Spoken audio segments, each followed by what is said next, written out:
Hey there. If you're watching this, you're probably facing an ACL injury. And I get it. It comes with a whole mix of feelings uncertainty, frustration, maybe even a little bit of fear.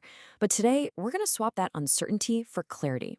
We're going to break down the official evidence based guidelines and turn them into a real practical roadmap for your comeback. So let's dive in. First things first, and this is really important, you are so not alone in this. In the US alone, 250,000 people face this exact same injury every single year. That is a huge number. And what it means is that there's a well-traveled path back, a scientifically proven roadmap that's ready to guide you. So that's the million-dollar question, isn't it? After the diagnosis, after the shock wears off, what does this journey really look like, day to day, month to month?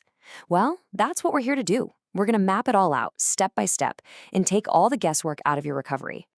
Okay, so to conquer this injury, you gotta understand your opponent. Knowing what the ACL is and what it's supposed to do is absolutely key. It's the foundation for understanding why your rehab is structured exactly the way it is. Just think of the ACL as the superstar pivot point in the center of your knee. It's this super tough band connecting your thigh bone to your shin bone. And its whole job is to keep things stable when you cut, pivot, or stop on a dime. When that tears, you lose that stability, which is why your knee might feel like it just wants to give way. Now, here's something that might actually surprise you. The road to a great recovery, it doesn't start when you get wheeled into the operating room. Nope, it starts weeks before, in a phase we call prehab. And I can't stress this enough. This is a non-negotiable in modern sports medicine. The shape your knee is in before the surgery has a massive, massive impact on how you do after the surgery. You want to go in with a knee that's calm, strong, and has good motion. It just makes the whole recovery process so much smoother.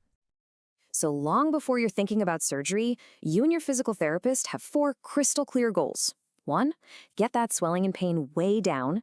2, be able to fully straighten your leg again. 3, wake up that big quad muscle on the front of your thigh because it tends to just shut down after an injury. And 4, be able to walk normally without a limp. You hit these targets, you've set the stage for a fantastic recovery.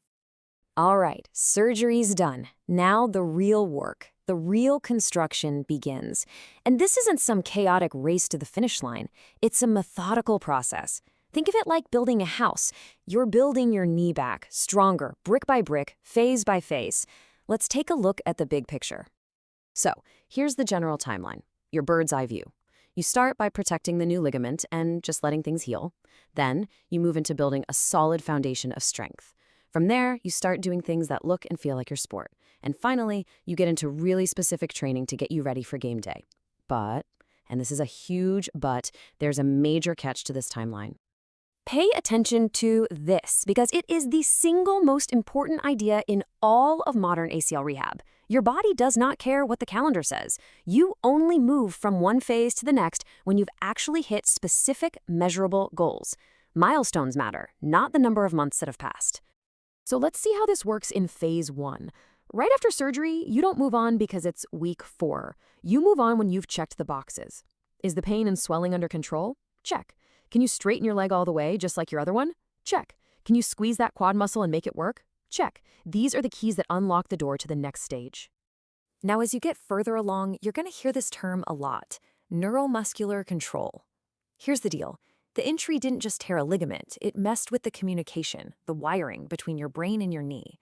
A huge part of rehab is literally rewiring that connection, training your muscles to fire at the perfect time with the perfect amount of force to protect your knee without you even having to think about it. And this shows so clearly that those middle phases are about so much more than just lifting weights. I mean, yeah, strength is the biggest piece of the pie, for sure. But look at this.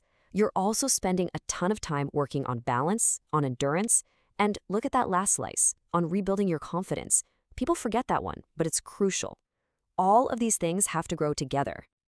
And all of that hard work, it all leads to this moment, the final test, the big question. How do we know, how do you know when it's actually safe to get back on the field or the court or wherever it is you play? This is where we stop guessing and start measuring. This slide right here shows the massive, game-changing shift in medicine. The old way, for decades, it was all about the calendar. You hit the 9-month mark and your doctor would say, yep, you're clear, go for it. We now know that's a recipe for disaster and re-injury. The new way? The calendar doesn't matter. The only thing that gives you the green light is passing a whole battery of performance tests. So, what are these tests? Well, first, we measure your quad and hamstring strength to make sure your surgical leg is almost as strong as your other leg. Then you do a series of hop tests. Basically, can you jump and land on that one leg with power and control? We watch how you move during agility drills. And, just as important, we actually use questionnaires to see if you're mentally ready and confident enough to go back out there. And let's put a hard number on this, because it's a big one. To even be considered for a return to sport, your injured leg has to be at least 90% as strong as your uninjured leg. Not 75, not 85, 90%. It's a high bar to clear, but you know what? It's one of the single best things we can do to prevent a devastating second ACL tear. Okay, we have covered a ton of ground. So let's pull it all together. Let's boil it all down into a simple, powerful blueprint for your recovery. Think of these as your 4 golden rules.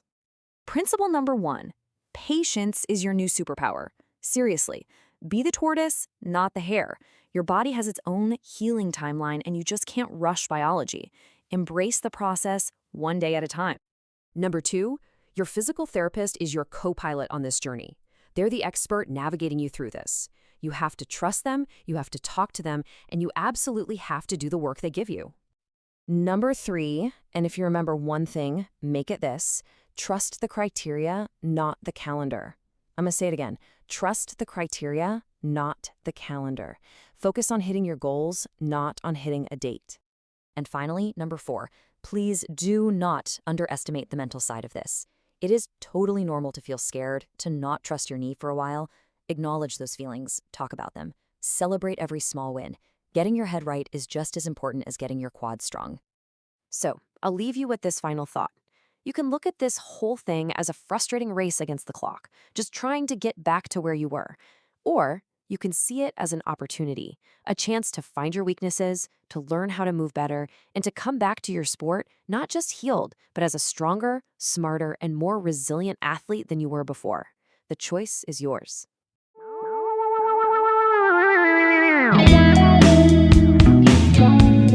Wow.